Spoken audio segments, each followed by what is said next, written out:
Hello and good afternoon to the Milton Keynes Business Channel. Today I'm delighted to introduce you to Matt Cove of the Spinal Injuries Association. Hello Matt, good afternoon. How are you? Afternoon, Christian. Thanks for having me. Thanks for your time. Very nice to meet you.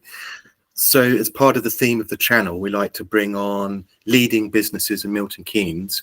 And my understanding is that you are the leading business in all of the UK in your charity niche. Is that right? Yeah, absolutely. In terms of sort of the largest charity or one of the largest charities, but also specifically in terms of what we do, which is look at the person with the acquired spinal cord injury. So we don't deal with those that have it from birth. We have it from those that have acquired it through accident or injury. We actually look after them post-injury, so in a very holistic manner. So everything from looking at their health to their employment to their family life to their mental health and everything beyond that. So whilst others do research or deal with specific aspects such as housing, we are the biggest to deal with sort of the whole life piece. And you've been established in MK for a while now?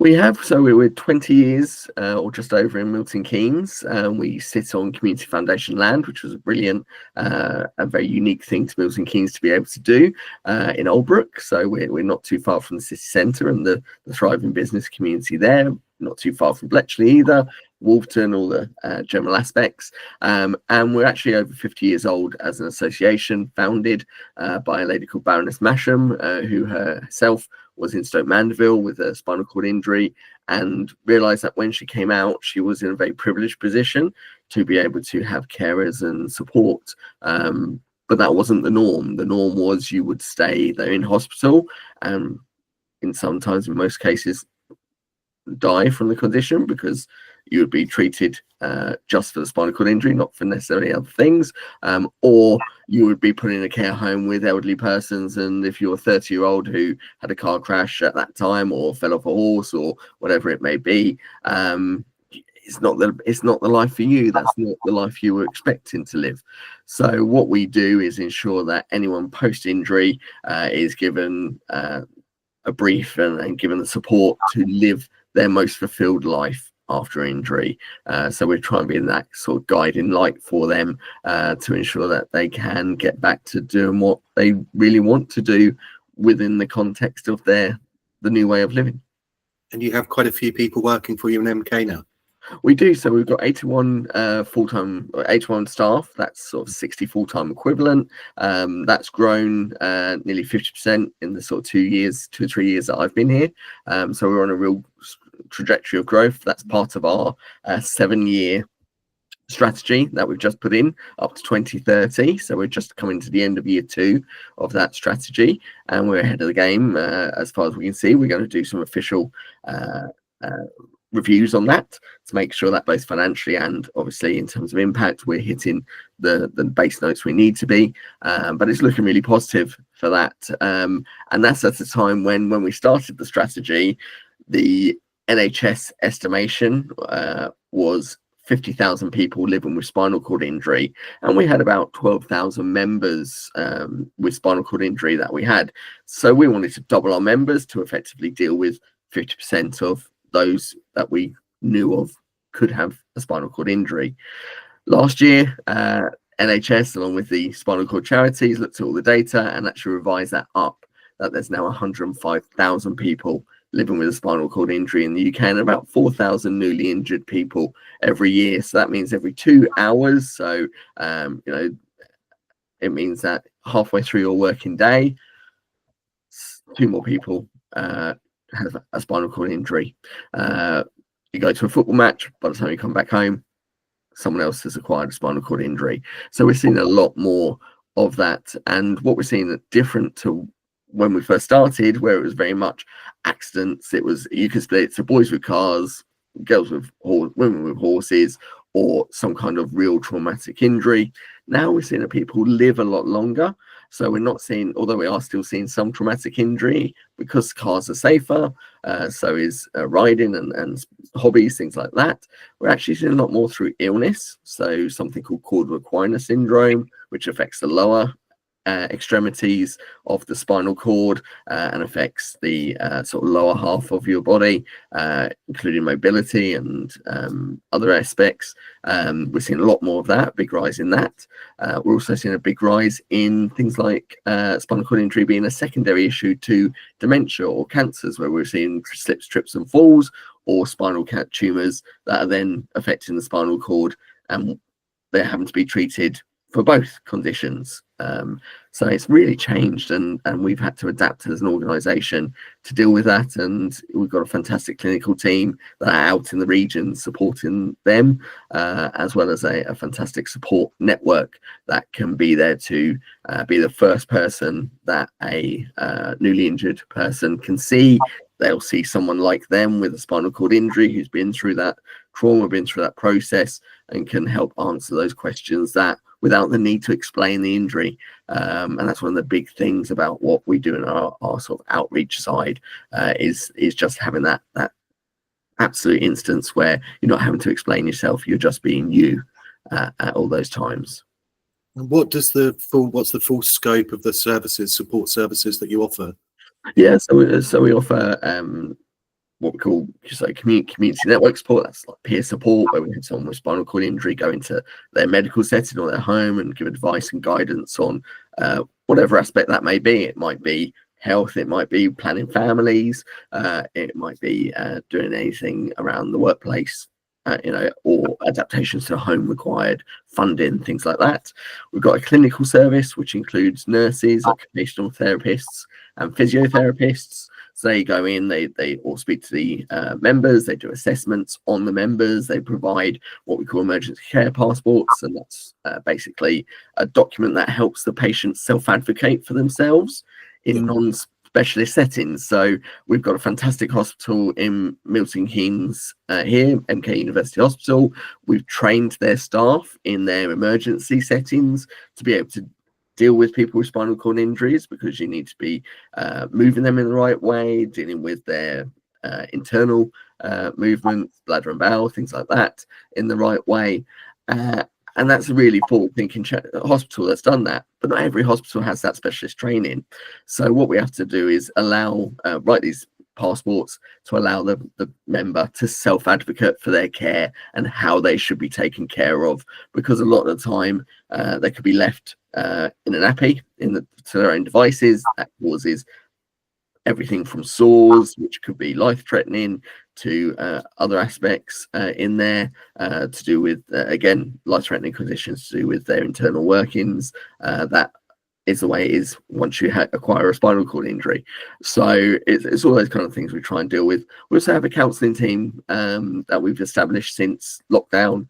It's something we always kind of signposted to, and it was mainly external third parties, but we've actually seen that it is a major part of how we need to support our members, both those with the injury and those without. Actually, we've got a team of counsellors who run several sessions free of charge. All these services I will add, we don't charge our members for these services. It's all, our donated income that we do. And the counselling service is there for the person with the injury to get their head round. We have some very, deep, dark thoughts when you acquire a spinal cord injury, especially if you've been very active in your post-injury life. But we've also had family members where suddenly you've got teenagers where dad isn't able to play rugby with you anymore, or mum can't go to the shops and try on dresses and do all those things that you used to love to do. So getting the whole family to come to terms with what is a very traumatic time for them generally, we have to think about that whole picture. So you support the close family and friends of those with the acquired spinal injuries as well? We do. We make sure that if they need the support, we can give it to them, or we can find organisations that are better suited. So yes, while we offer counselling services, if there's more immediate need or extreme needs, then we'll look at signposting to Samaritans or to local mental health crisis centres. So we work closely in those areas with all those different agencies to make sure that we can get people the right help they need at the right time. like a big extension of the NHS that just specialises in one particular type of injury. Absolutely, and that's what we're here for. We're here to be that campaigning voice for our members, to make sure that everyone knows about spinal cord injury, about the differences that it has as a condition. And one of the things that we came up with that we were part of last year, or over the last 18 months, which we're really proud, is we actually created a referral pathway for the condition I mentioned earlier called Requiner. So this is where it actually, through the NHS Getting It Right First Time scheme, created a pathway that says, if these red flags are presented to you as a healthcare professional in an ER or as a GP, these are the steps you should do to see if it is called Requiner and to deal with it, and how long or how quick that should be. So in reality, if those red flags are presented to a healthcare professional, the person should have an MRI within 24 hours. And then depending on what that shows, they should be having an operation to combat it as soon as possible in order to not have paralysis or any kind of effect. What we end up seeing, unfortunately, is people aren't aware of that pathway. So that's where our campaigning and our advocacy now need to come in to make them do that, because it's then missed. So this is why we're now seeing a large increase in that, because the red flags are missed. They're looked at as different things, sciatica or things like that. And then unfortunately it's too late. And whilst a lot of people with that condition, that particular injury can walk initially, it's a debilitating condition. So it goes from being able to walk as much as they did to 100 meters at a time. And when we say 100 meters at a time, we mean that is it. They will then be resting for potentially days on end after that, because that would be what their body can cope with now. So have you any idea what percentage of that ailment could be saved with more awareness? I haven't got those stats to me right now, but it is something that we know. It could be nearly 100%. If it's all picked up at the right time, the idea is it is treatable in that particular element. But you can never say 100% on it, because there's always complications in other areas, shapes and forms. So I wouldn't want to quote on those particular figures, but it is something that we do look at, and we do work with the NHS or relevant agencies to make sure, and we do improve the knowledge within the general healthcare settings. There's been a lot with the NHS England being abolished recently, and the Department of Health and Social Care taking responsibility back. That's something we've obviously made a statement on generally, but we're here to work with those agencies. We are very close. We're a recognised charity with the government that supports a particular condition. So we have a very close relationship where we have we have a Women's Health Task Force, for instance. We have our all-party parliamentary group. So we can really affect at that high level, as well as the great work that our regional teams do by training and supporting people in their trusts. It sounds like you have the credibility, trust and relationships with every public health authority, every government organisation and associated charity in a nutshell. Absolutely, yeah, alongside some fantastic other charities, but and that's not just from us as an SCI, that's us as a disability charity generally as well. So we're in that sort of trusted category group, which even some much larger charities are not part of.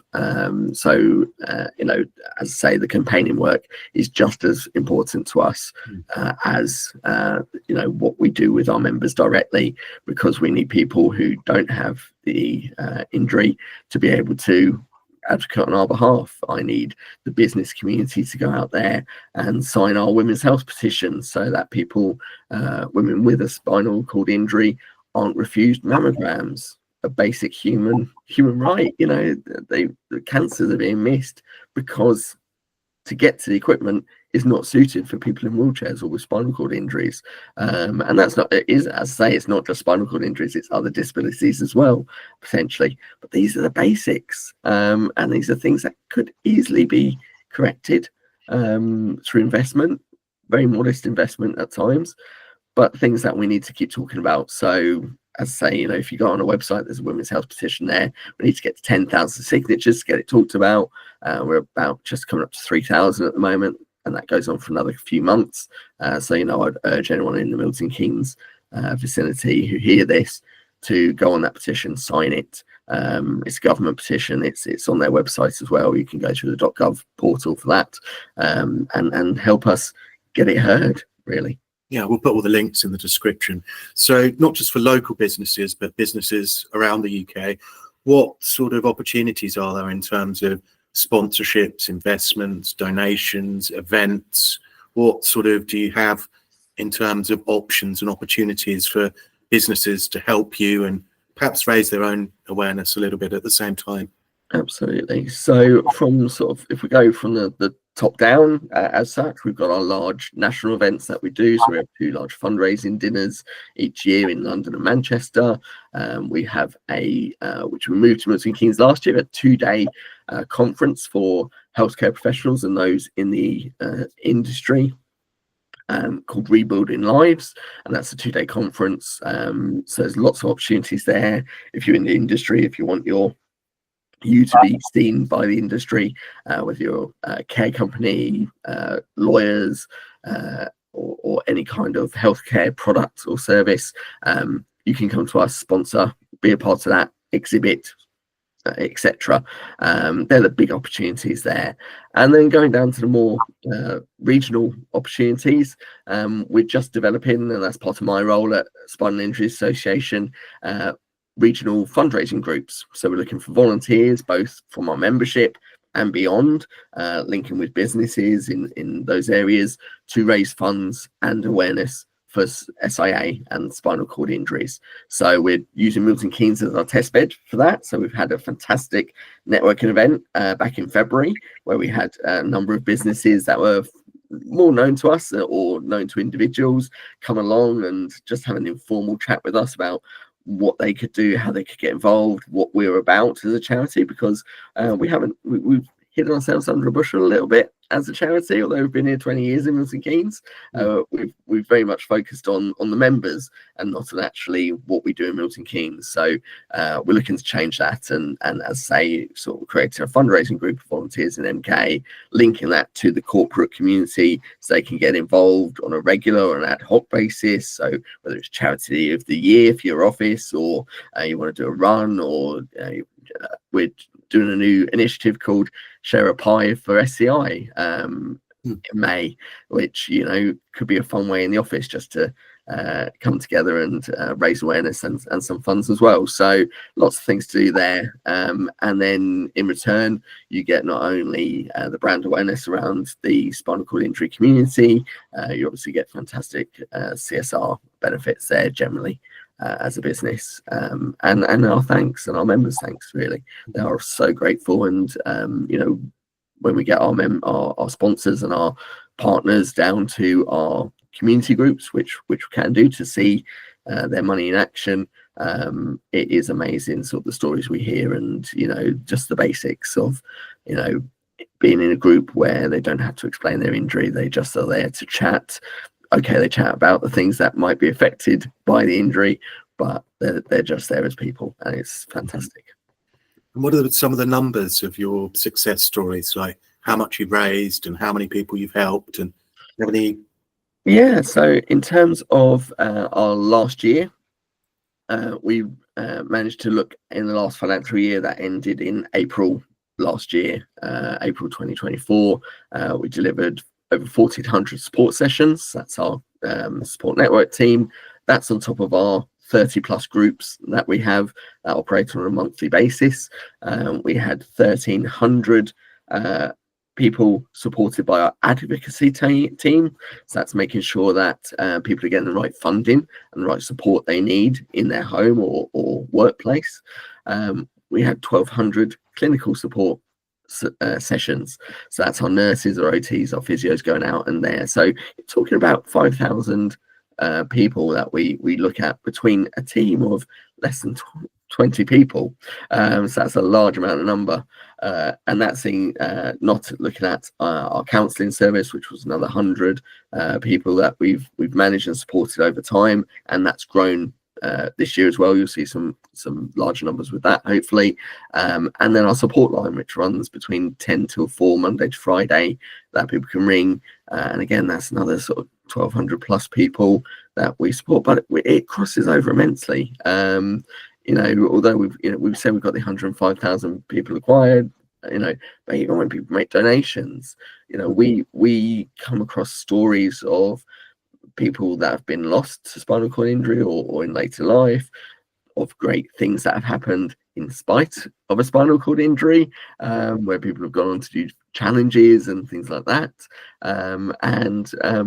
Sometimes we're there on the end of the phone just as a voice that someone's very grateful for the support, want to make a modest donation, and we hear those stories as well and make sure that even we're aware, we need to be aware of all those fantastic things, because we're sometimes that first point of contact for someone. So if we need to know where to direct them to get the help they need. So and that's informal. In that way, we don't track how many referrals we do to the support team out of those 1,400 visits they've made and things like that. So it's just making sure that, as we say, that it's a holistic approach, that the whole charity is thinking about the member at all times, really. And I notice you've got over 60,000 social media followers now. That's impressive.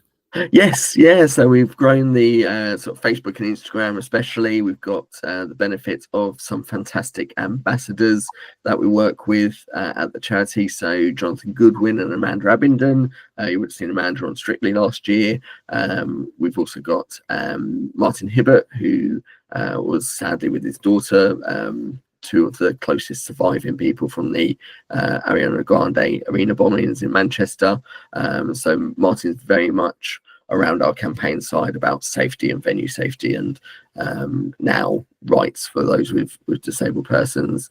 And then we've got a range of influencers and supporters, such as Paralympians and politicians and things, that have helped us grow that, and they help pay that message forward. That's what we need, really. We need people to follow our channels, view our LinkedIn, our X, our Blue Sky, whatever it may be. Whichever channels you are happy with and you want to support, we'll try and be there as a platform. So yeah, it's fantastic, and obviously benefits when we then talk about our commercial partnerships, the reaches that we can give there. I know businesses really shouldn't give to charity and expect something back, but cynically speaking, some of them do. Some of the businesses that have sponsored and donated to your company before, have some of them given you feedback how they've done well out of it in terms of their brand awareness and such, like, or is it just the feel good factor?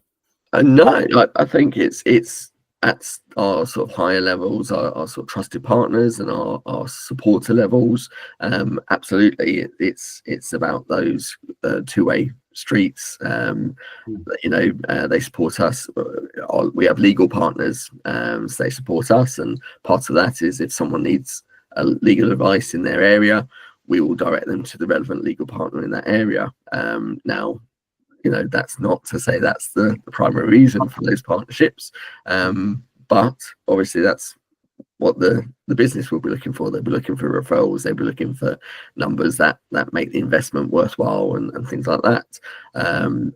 We do have some completely altruistic and philanthropic companies. Absolutely, it's lovely when it happens, but we do understand, and not only with companies, actually with general donors, we're seeing a bigger trend for there has to be a reason behind it. It's not just I'm giving because I'm giving. Again, we have some very lovely people who do, but the reason behind, sadly, we've seen a big increase in memory donations as opposed to general donations, for instance, because they're there supporting the family in memory of that person that they've lost. While our general donations are increasing in terms of regular supporters who are more bought into us and more part of the organisation. But if I gave you 10 charities on the street, most people would probably go with the biggest one they heard that affects their family in some way. So whether it's a cancer charity, the local hospice, or something else, generally will be, from brand awareness, lower down there, but that is something that is changing, and it's something that we're really proud and pleased to work with businesses, people, and agencies on. So how did this growth of 50% over a couple of years is really impressive for any company in any sector. How's that come about? Yeah, it's really the strategy. It's a combination of strategy that the trustees and our CEO, Nick Hartley, has created with our senior leadership team. We've got a fantastic senior leadership team here that are just really open to doing the next best thing and doing it well. So whether it's on the fundraising side, and Joe and Anna, who look after us in the fundraising and business teams, looking at the next challenge that we do, the next event that we run, all those kind of things. How can we make it bigger and better, and but more importantly, sustainable in that way. And then also really thinking about that strategy and using that strategy from a campaigns and a comms point of view to really bring people on the journey. Where we're at. What sort of businesses does this work best for? I mean, you mentioned legal, that works really well. I guess health insurance, would that be another type of business that would do really well from brand association with you? Yeah, so we have legal, we have sort of support services, so housing, financial management, wealth management, depending on the situation. Healthcare providers, so those that have products or services to the healthcare sector or to individuals. But we've even got those where we've got, for instance, we've got a lovely partner called Friendly Shoes who produce adapted footwear for people with disabilities and wheelchair users and sort of a wide variety. And they're a lovely organisation to work with that supports us financially, give discounts to our members, and the members get something ultimately that they need. So again, we're sort of looking to grow that side as well, where it might be more lifestyle businesses, cars or the latest holidays accessible. So there's lots of ways of getting involved beyond the sort of direct community that we normally see within spinal cord injury. And when's your next networking event in Milton Keynes? So we're going to send some invites out for our networking event on June the 18th.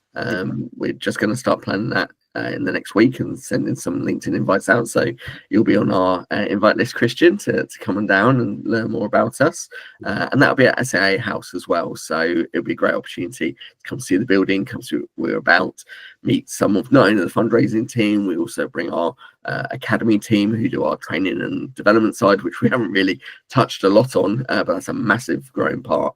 And we've got a digital conference next week to healthcare professionals, over 100 healthcare professionals, 200 in fact, over 200 healthcare professionals taking part in that, and our clinical and our sort of support teams also drop into those sessions. So June the 18th, it's completely free. We provide some tea and coffee. Come at your leisure between the hours of normally sort of 4 and 5:30, that kind of time. But if you're interested, connect with myself or the team on LinkedIn and we'll get you invited. Fantastic. And you've got those events all round the country? We will be, yes. So as I say, Milton Keynes is our sort of test bed, and the idea is that we'll sort of give it as a proof of concept in Milton Keynes, build it, and then when we look at our next opportunities in places like London, Manchester, Bristol, Liverpool, we'll be then expanding them and encourage our fundraising groups to create those sort of corporate networking opportunities also. Fantastic. So if you had a big partner sponsor and they said, Matt, could you please organise us an event in London? You could probably, subject to commercials, organise that for them and get 200 nurses, doctors in a room for them.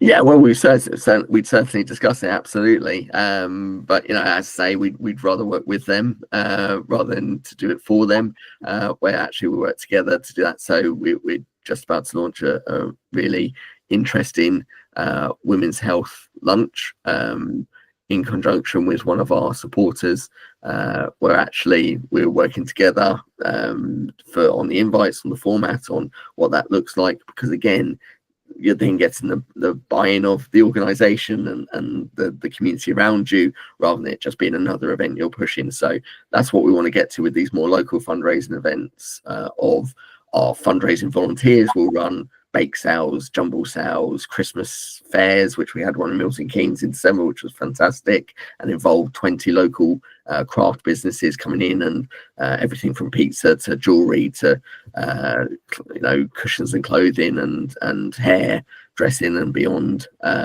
So that's really good for the microeconomy in that way.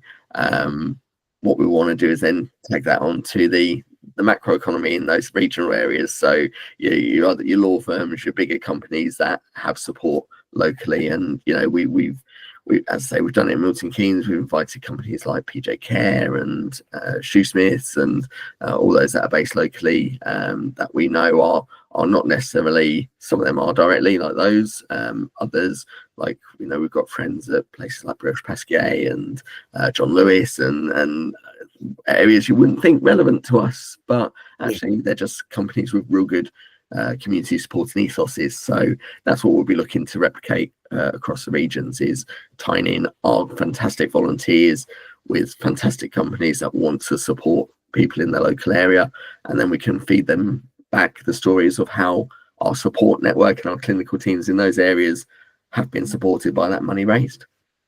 Fantastic. Is there anything else you'd like to add as we come towards the end of our conversation? I think I've probably given more than enough stats, figures and information for those that want to, those who've been listening. But obviously, as I say, the best thing to do is, if you're inspired to learn more about us, visit our website, spinal.co.uk, or drop me or any member of the team a line, and we'll be glad to send you some information. Or if you're in Milton Keynes, I'll be happy to host you for a coffee to tell you a little bit more in detail and see how we could work together. Okay, fantastic. So I'll put all of your links to your events, your LinkedIn, your team members' LinkedIn, your website, etc. I'll put that all in the description of the video. Your next event, the date of that, was it June the 18th? It's a Wednesday. So we tried to do it on a day that hasn't clashed with a lot of other networking in Milton Keynes, because we know you can network morning, noon and night in Milton Keynes. So we've tried to fit it in a place that seems to fit. Okay, fantastic. Well, best of luck with that. And thanks very much for your time. It's a really always inspiring to hear of a business that has kind of become the best in the UK at what they do in Milton Keynes, which kind of matches our new city vibe, those of us that live here. Hey, absolutely. Yeah, thank you, Christian. Okay, well, thanks very much for your time. It's been lovely to meet you and to hear all about your corporate story. I'm sure you'll continue to grow and thrive. I'll put all of your details, everything you've mentioned, in the description down below. And thanks for watching, everyone. Thanks very much for your time. Nice to meet you, Matt. You too. Bye-bye. Thanks very much. Cheers, Jack.